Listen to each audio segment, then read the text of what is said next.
वाली कोई चीज नहीं। अरे मूर्ख, तू कहीं खपाकान का मरीज तो नहीं? अरे बोले मानस, तुझे बोलने की तमीज नहीं? मनु बोलता है कि आज तू मुझसे मौत का बाप पूछने आया है। भाई मैं पहले ही तुझे कह चुका हूँ, जब से इस काम का मैंने बेड़ा उठाया है तब से जिंदगी और मौत के सवाल को बिल्कुल बुलाया है। आखिर मुझे भी क्या हो जाए, क्या कौन सा काम है? मैंने सीता जी से मिलना है और मेरे आने का यही परिणाम है। तो ठीक, तेरे साथ तो नजदीक सा काम है, किंतु मेरे लिए मौत का पैगाम है। तुम्हारी मौत क्यों कर आएगी, ये तुम्हारा खामो ख्याल है। महाराज, उनका पति का ये हुक्म हकाम है। चाहे कुछ भी हो जाए तो मेरे लिए वापस जाना भी हराम है। इसलिए मुंह उठाते जाता है जैसे तेरे पापा का राज है। चल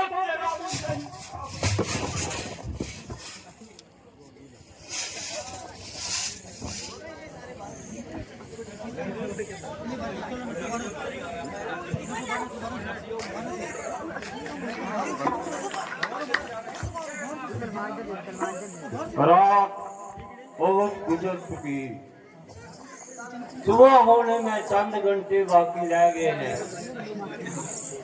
ये भी मालूम नहीं कि सीता जी जिंदा भी है या नहीं। बात का तमाम कोना छान मारा, जहाँ तक मकानात जोड़ लिए, जहाँ तक के दरख्तों के पत्तों को भी उल्ट पुल्ट कर दिया, मगर सब मेहनत बेकार गई। अभी तो रात बहुत बाकी है, इस बात का थोड़ा हिस्सा देखना चाहिए। अरे ये दरख्तों का झुंड कैसा,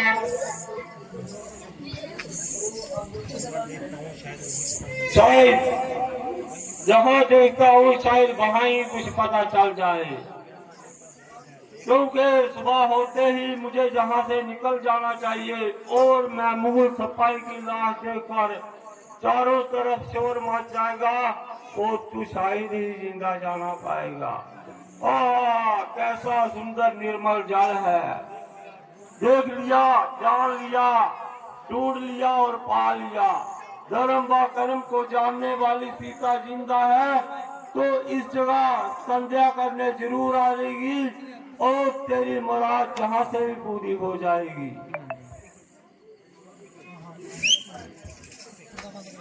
मेरे पापों का बहुत प्रायश्चित हो चुका।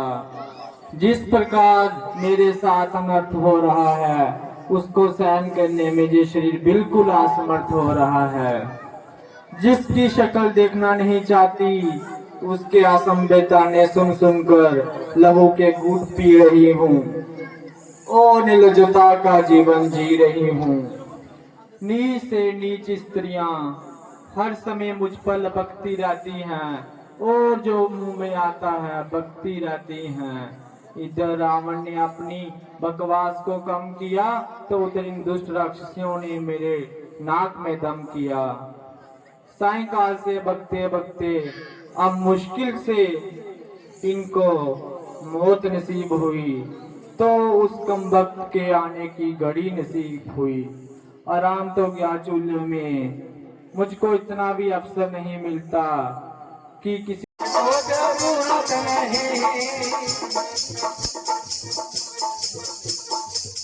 पैदा होते ही मर जाता तू अगर, पैदा होते ही मर जाता तू अगर, आदि होगा मोर को नहीं, परे हटका तो दूर हो जाओ बेशर्म। अच्छा भाई की मुझको जरूरत नहीं, अच्छा भाई की मुझको जरूरत नहीं।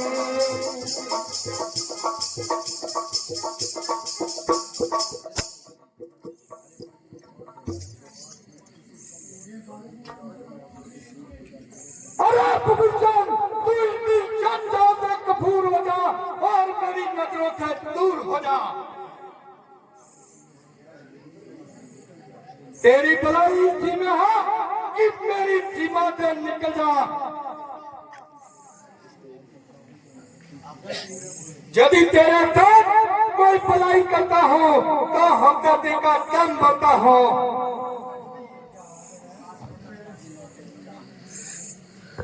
रावण, तेरे बर्बाद होने के दिन आ गए हैं। दोष इसमें तुम्हारा नहीं, तेरी बुद्धि में खलल आ गया है। तुझे अपने बगाने की पहचान नहीं। सोच, मुझे मेरी शुभकामनाओं का यही सिला मिलना था और मुझे इस प्रकार लंका से जलील होकर निकलना था। अच्छा भाई, वास्तव में तुम्हारा क्या कसूर है? ईश्वर को ही यही मंजूर है कि जिस राज्य की सारे संसार में बात थी, वह तुम्हारे हाथों नष्ट हो जाए और ये बड़ी बड़ी लंका तुम्हारे हाथों से नष्ट हो जाए। अच्छा भाई, मेरा अंतिम नमस्कार लो। आज से ना लंका के किसी कार्य से मेरा संबंध है और ना तुम्हारे से कोई सरोकार है।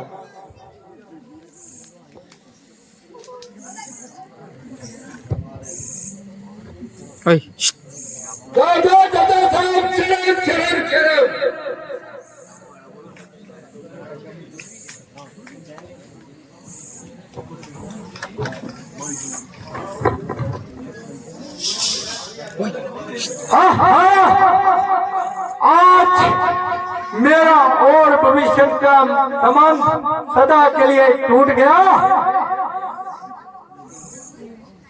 जहाँ तक मेरा अनुमान है कि वह रामचंद्र की सेना में जाएगा और मुझे सख्त हानि पहुंचाएगा।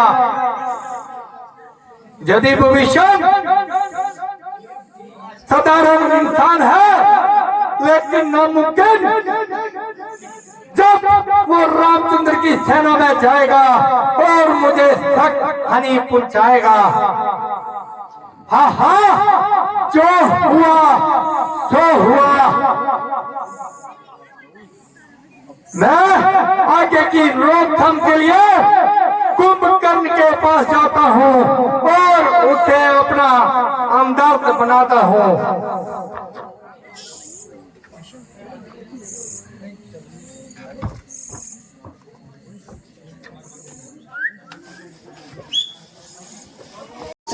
कोई मान युवराज राम का दूत बने, इससे बचता कोई मान।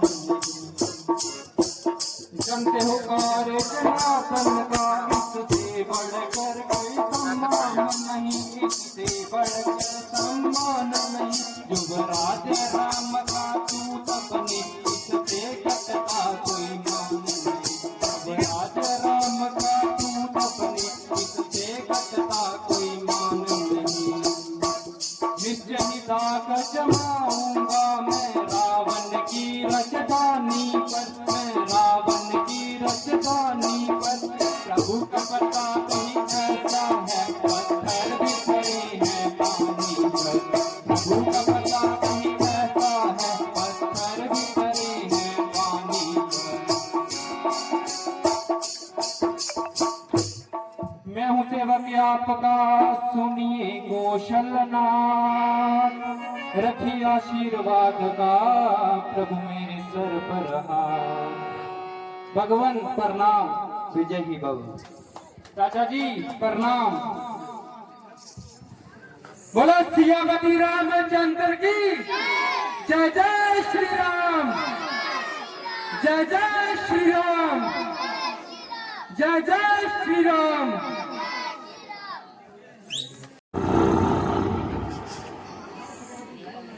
ओ मामा कुंभकर्ण,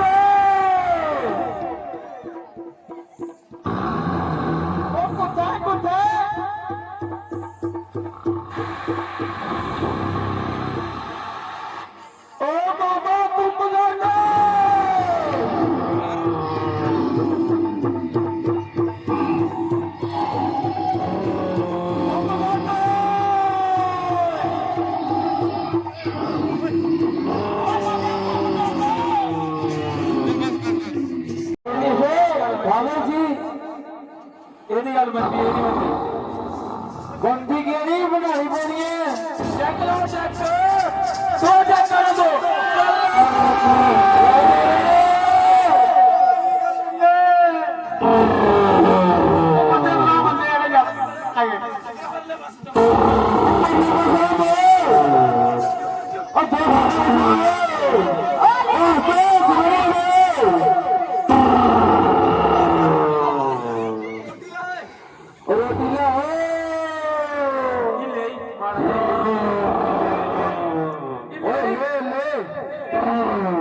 चुको चुको जाकर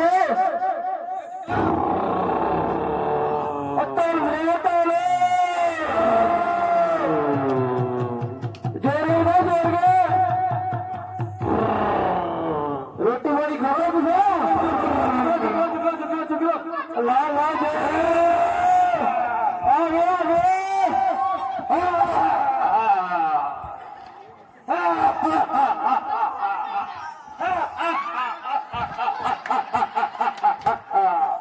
सबसे पहले मुझे क्यों उठाया गया है? खाना लो, खाना लो, खाना लो, खाना लो, खाना लो, खाना लो, पानी लो, पानी दो, पानी दो, पानी दो, थोड़ा दे, और दे।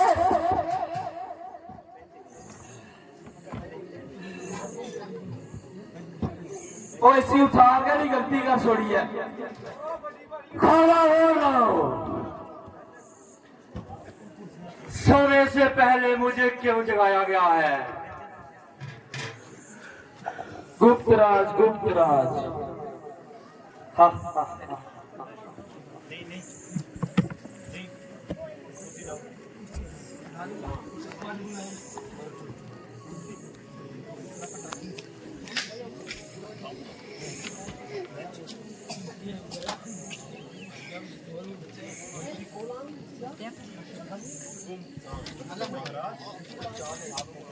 महाराज, आपको दरबार का कुछ हाल भी मालूम है? वहाँ तो आज नया ही गुल खिला है। क्यों? क्या हुआ? मुझे तो कुछ पता नहीं है। महाराज, भविष्य को न केवल बड़ी सभा में सम्मानित ही किया, बल्कि अपनी सीमा से निकल जाने के लिए भविष्य किया। वो क्यों? आखिर उसने ऐसा कौन सा अपराध किया था? कुछ अपराध भी नहीं था, केवल उन्होंने अपनी स्वतंत्रता समझने का इजहार किया। आखिर ऐसी कौन सी बात थी जिससे दरबार लिया गया था? यह तो आपको भी विदित होगा कि रामचंद्र जी आज संख्या सेना के लिए चढ़ आ रहे हैं। अस्तर इसकी रोकथाम के लिए उपाय किया, किंतु भविष्य के मुख से यह निकल कर रह गया, एक स्त्री के लिए इतना रक्त बहाना बिल्कुल नादानी है, किंतु सीता को रामचंद्र के पास पहुंचाकर करने में बुद्धिमानी है, इत्यादि इत्यादि। जो ही भविष्य ने यह बात कही, महाराज में क्रोध की सीमा न रही। तुरंत आज्ञा दी कि तुम मेरे जीवन से निकल जाओ और मुझे जीवन भर अपना मुंह न दिखाओ। शोक! रावण की जय करतूते एक दिन लंका का नाश करके छोड़ेंगी। एक तो सवाई उसके स्वभाव का भूत बुरा हाल है, ऊपर से उसके मंत्रियों की खुशखुशी बातें जैसे नीम और करेले की मिसाल है। कुछ काल से तो उसकी ऐसी बुद्धि चली आ रही है, मानो चुप ही बली है। मैं इसलिए उसके कार्य में बाधा नहीं देता हूँ, अच्छा करे या बुरा जाने उसकी भला।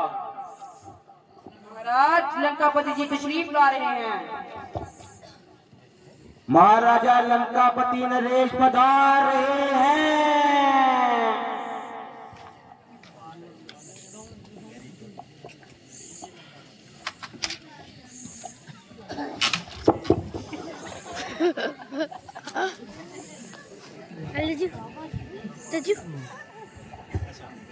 आइए भ्राताश्री, आज कैसे भूल कर तशरीफ ले आए?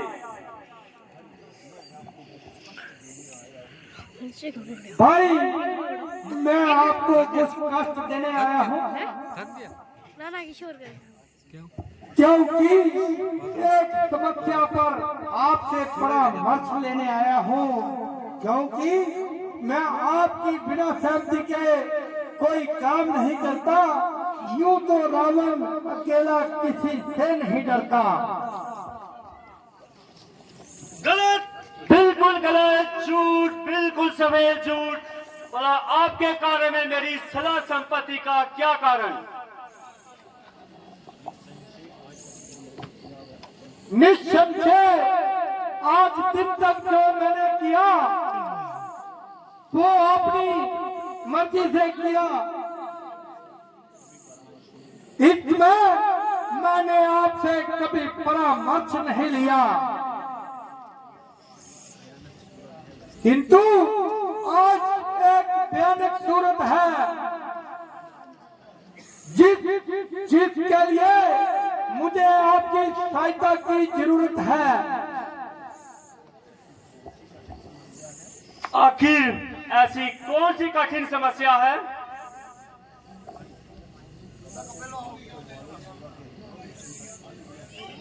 भाई कदाचित आपको मालूम होगा कि रामचंद्र अनगिनत सेना लेकर लंका पर चढ़ाई कर रहा है। वही पे मुझे रात दिन खाए जा रहा है। जहां तक कि विभीषण भी लंका से निकल गया है और जहां तक मेरा ख्याल है वह भी रामचंद्र की सेना में मिल गया है।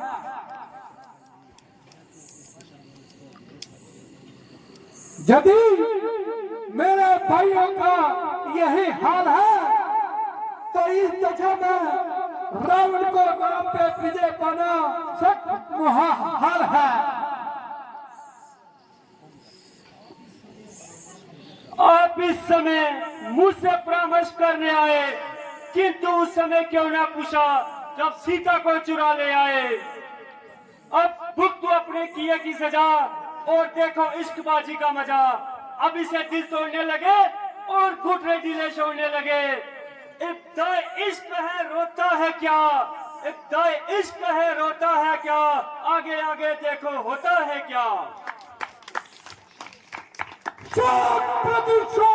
मैं तो भविष्य को रोता था, मगर यहाँ पर हवा ही बिगड़ा पड़ा है। खैर जो होगा वो होगा, देखा जाएगा। किया मैंने है तो रावण ही उसको निपटाएगा। दो हाथ देखूंगा और दो हाथ दिखाऊंगा, ताकि आपकी मदद के लिए मैं कभी आपके पास आऊंगा। ठहरिए ठहरिए भाई साहब, रुकिए, असंतुष्ट होकर ना जाइए। जरा अपने गुस्से को जब्त फरमाइए। आपने मेरी बातों का उल्टा अर्थ निकाला और अपने स्वयं को दर्द पलट डाला। मैंने आपसे जब कब्जे कहा कि आप में युद्ध की शक्ति नहीं है, बल्कि कुंभकर्ण तन मन के आपके साथ है, जब प्रजा तो परमेश्वर के हाथ है।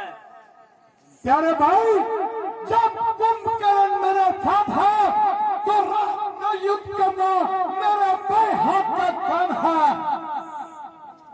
मैं अभी जाता हूँ और कुछ जनों को भेजकर उनकी सेना का पता लगाता हूँ।